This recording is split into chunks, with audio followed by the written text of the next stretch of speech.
His was the only boat to arrive. I think maybe it was a cow. I don't know. There's the thank you letter from Lyndon Johnson. There was even a monorail at one point to the east of us. Plus, everybody forgets about pirates. This is the coolest field trip I have ever been on. I don't know, but I've been told, keep on dancing, won't ever get old. Hello and welcome to the Long Island History Project, the podcast that brings you stories and interviews with people passionate about Long Island history. You can hear them all at longislandhistoryproject.org. My name is Chris Kretz. I am your host, and our opening music is courtesy of the Homegrown String Band. You know, sometimes I feel like there's an invisible hand guiding the development of these podcast episodes.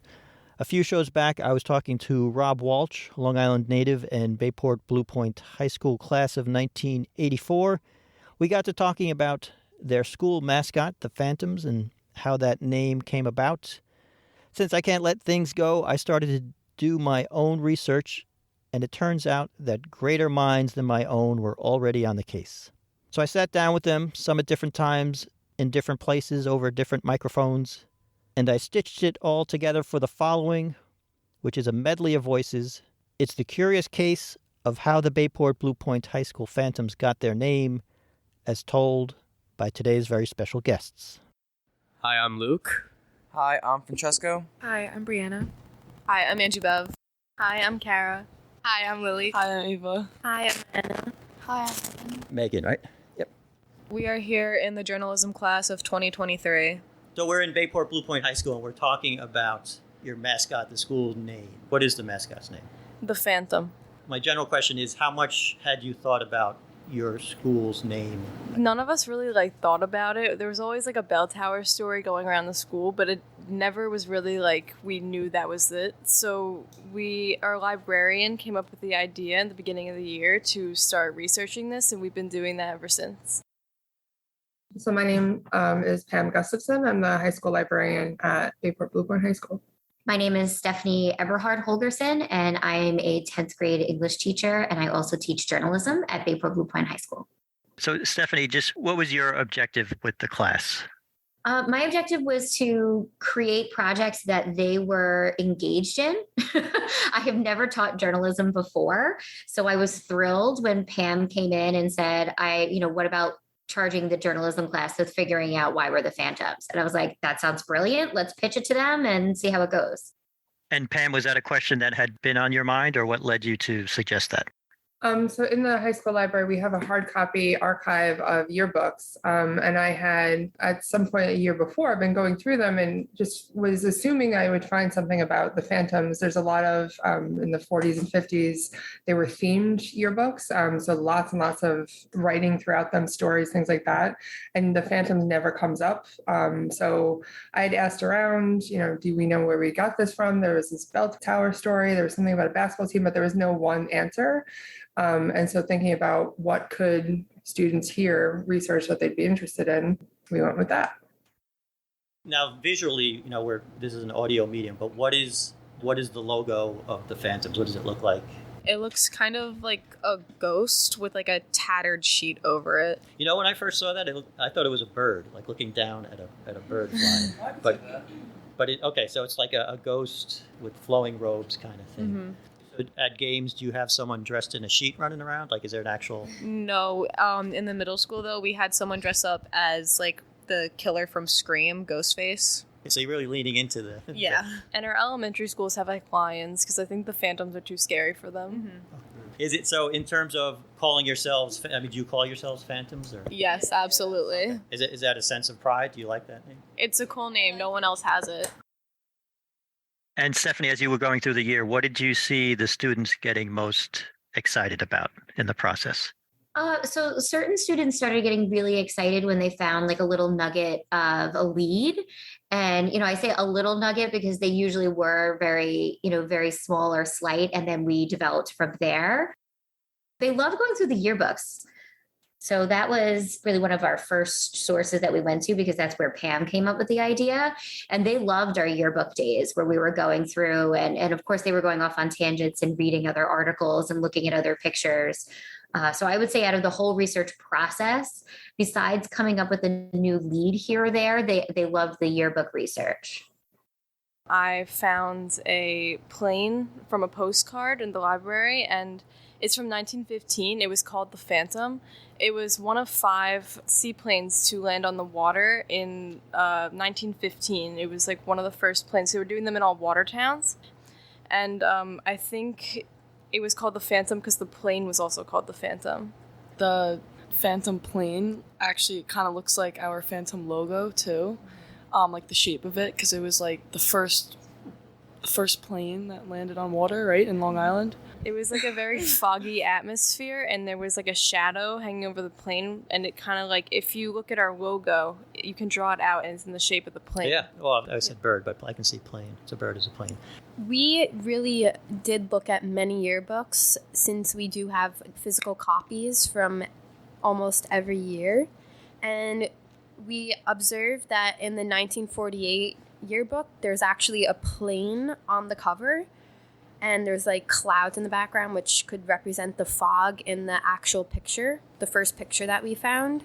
So we think this could have something to do with the actual plane. And Pam, just for some background, we had talked previously, but this story uncovers a very specialized history of public Long Island high school history. Can you just give us a sense of, over the last century, what were the major turning points in terms of schools on Long Island adopting mascots officially? Sure. So in the 20s and 30s, it seems from what we were seeing in the newspapers and what kind of a general sense of school districts in Long Island, they weren't really town-based. Like Bayport kids didn't just go to Bayport. There were kids from Holbrook and Patchogue, and that's across the island, is my understanding. And so it wasn't until 1938, Section 11 becomes an association dealing with sports. And you think at the same time, the context of kind of on the national level, there weren't a lot of national teams. And so the idea of mascots in general, I would imagine, was kind of new. Kids playing sports for their schools was new, right? School districts being town-based was also coming into being in the 30s. I think it was 1927 is when the high school here was built, and that is when then it seems that Bayport students went to Bayport, and the towns were kind of solidified in that way.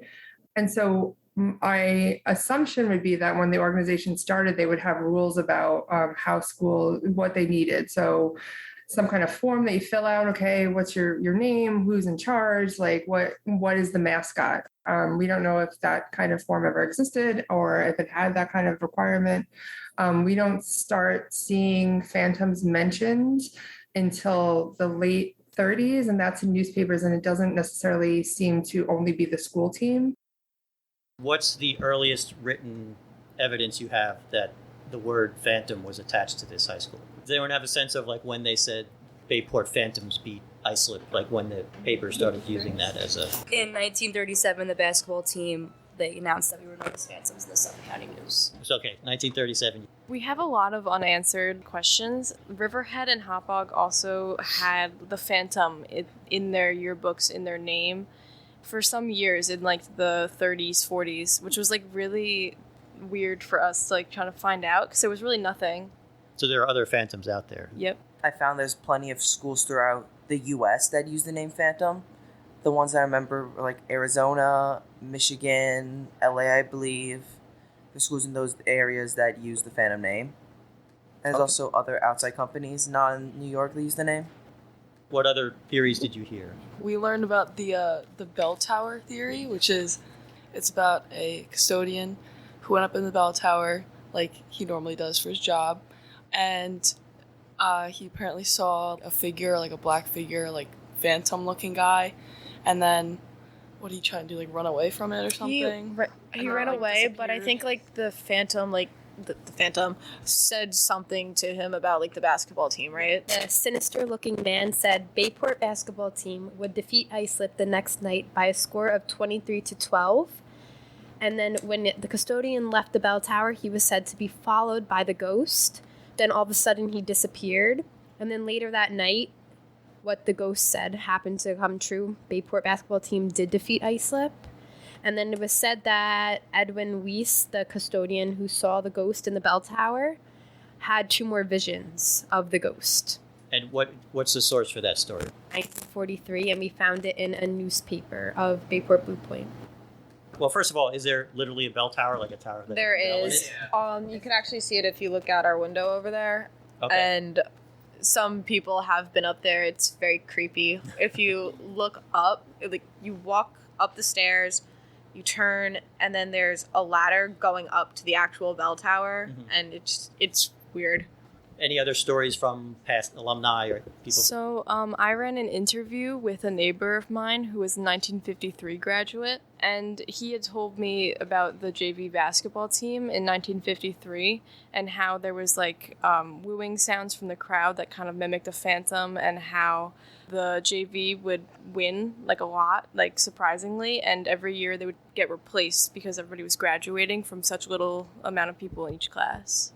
I talked to our principal, Mr. Haas, who went here. He said that what he heard was that the basketball team, the defense was playing so well that they were phantom-like, and that's what he believed was the reason. Did you ever come across the Hardy Boys hypothesis? I had someone who graduated from here in the early 80s. Always thought it was named. In the Hardy, do you know the Hardy Boys? So that was a series that started in 27, and the fictional Hardy Boys live in a place called Bayport. One of our art teachers, Mr. Salino, had told me about that. We didn't really bring it into the research because he felt that he had debunked it, because he had actually done his own research into the books and how it was described. And it seemed like it was just describing any town that was on a bay. It wasn't descriptive enough, yes. And I think they have mountains in the Hardy Boys, so we can all say there are no mountains around here. So my favorite theory is just one that's been kind of passed down, like from older members of the community. Like I know my friends whose parents went here were also told this, that a girl on prom night went up to the bell tower and killed herself, which is kind of tragic. But it's a cool theory because it's like, oh, maybe there actually is like a ghost of someone in the bell tower. The one person I would think to ask, who unfortunately we can't ask, but do you know what Gene Horton thought about this, about the origin of phantoms? I believe Gene Horton had in Yestertime, which is on the Bayport Blue Point Heritage website, where he was looking at this and seeing what had been out there in the archive, and was coming to the conclusion, I think he was sticking with the basketball theory, with the basketball team being phantoms. Where did they come from out of nowhere? So in terms of the yearbooks, I saw some of them are online with the stepping stone. Was that the name? Yes. Okay. So when do you start seeing the word phantom like showing up on jerseys or on the sports pages of the 1966. 1966. Okay. So, I mean, it seems, I don't know if you felt this, did it seem like it was hard to pin down? Because it's almost like you could take your pick. Pretty much, yeah. Anyone want to talk about then researching the databases? Like how hard was that as you were searching? It was extremely hard, mostly finding information on mascots because of the recent controversy with the Native American mascots in New York State. Finding anything about mascots was only pulling up news articles about that recent controversy. Also, something that helped us a lot was our librarian actually put all of our school records and everything into our own little website. So that made it so everything from our town was in one place. But in terms of like outside information on like where we got our name, I think that was kind of difficult for us to find. Was it something, I'm thinking for other classes, had you been doing any similar type of research? In some of the other English classes that we have here, such as AP Seminar, we kind of use the same databases and stuff like that. And I think it was important to like really understand how to use them, because when we went into not only like specifically our school information, but also, as Chesko said before, when our principal said the basketball team was phantom-like, we also kind of went into what that kind of meant, and like, you know, just overall history of ghost stories and things like that. So we were doing some research on like ghost stories in general. I found some information from college websites like Penn State, Harvard, and others. Basically said that ghost stories are used to like stimulate the brain or help experience danger. It's like a supernatural experience that you will not be able to normally experience safely. I don't think the process was like bad. It was just very tedious going through all of these things and nothing being documented that we like needed to find. So future historians of BBP, write everything down. Thank you very much. It was very hard because there was no documents on like anything regarding the mascot. It was really hard because like everybody has this random different idea of where it came from, and it was really interesting to see like all these different theories and everything. 'Cause none of it was documented like ever. They love the idea of going to the district office to read all of the Board of Education minutes, because it was leaving the classroom. It was going someplace else. And then once we were there, I think it kind of muted their energy a little bit. So they truly had a very connected view and understanding of what it's like to do that really hard research. You're what, 10th, 11th graders? Where in your education up to now were you ever taught Long Island history? I don't think I was. Like almost never. Like doing this now and like going back into years and years back, like 80 years maybe, is really interesting to see what we used to do and like our old traditions and stuff, which is like so different from now. There is a local studies class that you could take at our school, but I don't think a lot of people either know about it or take it. So I actually am in the local studies class this year. And in the beginning, I wasn't really sure what to expect, but I really do enjoy it. It taught me a lot about where we grew up and the background of Bayport Blue Point. Not so much about the Phantom, but just like when everything was created and like Montauk Highway and everything like that. And I don't think a lot of kids know what it's really about. And I think more kids should take it because it's very interesting. Just because I mentioned the Hardy Boy thing, and that's a graduate I talked to a couple of months ago. You might not agree with his Hardy Boy theory, but he does say Satellite has the best calzones. Would you agree That with is so true. Satellite is the best pizzeria. I will fight all of you on that. I beg to think differ. their crust is thin. What's your thing? Furchies. Furcies? It's Furchies. No, Furcies. Furcies? It's Furchies. Where is Furchies? It's right on Sonnetiker. It's right up the block from us. Okay. It's the closest, so that's why. I would rather take the walk to Satellite than to Furcies. Won't get into bagels because I know there's a lot of Oh, no. bagels. How long have both of you been at Bayport Blue Point? This is my 4th year. And then for me, I've been here since 2004, with a couple of years off for maternity leaves. Just because I'm curious, in your own experiences, how invested do teachers or any school employees get about the history of their own schools? Like, is that something that comes up in conversation or that people track down as you work at different schools? I mean, I think here, anyone that I asked had either wondered or kind of thought of it. I think this is a very small school, so everyone knows each other and knows kind of other people's connect. Like even if you don't have a particular connection, you know about other people's connection to the local community. So I think it is kind of close knit in that way. I would say there's been, some questioning about it because it's unique. There's no one else on Long Island with phantoms, whereas, there's several school districts that go by the Bulldogs or, something of that nature. So I think that's always been kind of a lingering thought, but no one's really sat down, as far as we understand, to really research it, at least within the school. I've spoken with like firefighters and policemen, and I'm always curious, do those institutions pass on their own history? So I was just curious, like if you started work at a school, would you necessarily think to learn about the school's history? And as from talking to the students, it seems like it's not always well documented either. No, and I think that's something that we have really recognized as a detriment to our students and to our community as a whole. And one of the outcomes of this project that was, purely inquiry. And, I said before, I was just looking for them to be engaged, and they certainly were.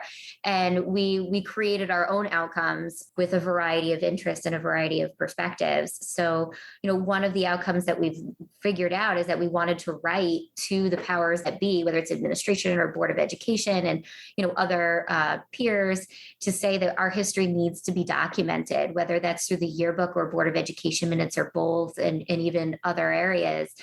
We need to be documenting this for future researchers and future understanding. Knowing where you're coming from is a great way to learn how you can progress. Me and my friend Emily actually yesterday were talking about how she thought our school's original mascot was the Wildcats, but it wasn't. We were like the Bayporters.